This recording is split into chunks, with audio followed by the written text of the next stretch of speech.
सरकारने 100% याची काळजी केली आहे, याच्याबद्दलची चिंता करते आहे।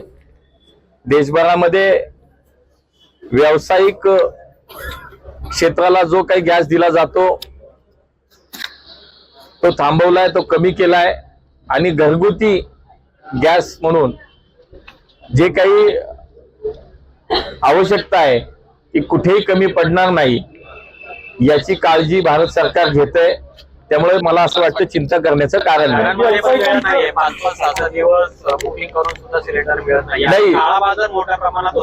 तर तो जो काही गोष्टी अशा कानावर येत आहेत, परंतु त्याच्यामध्ये निश्चितपणे दखल घेतली गेली आहे त्याची। त्यामुळे घरगुती गॅस हा कुठेही कमी पडणार नाही याची जबाबदारी भारत सरकारने घेतलेली आहे। व्यावसायिकांचं यामधून मोठं नुकसान होणार आहे। हे बघा, आता जागतिक आता दोन्ही बाजूनी आपण विचार करून चालणार नाही। एकूणच या युद्धजन्य परिस्थितीमुळे जी काही स्थिती निर्माण झाली आहे त्यामुळे आपल्याला हा निर्णय घ्यावा लागलाय। मला असं वाटतं की शेवटी काही कालावधी त्याला जावा लागेल, काही काळ जावं लागेल जोपर्यंत हे परिस्थिती सामान्य होत नाही, परंतु घरगुती वापराचा गॅस मात्र निश्चितपणे कमी पडणार नाही।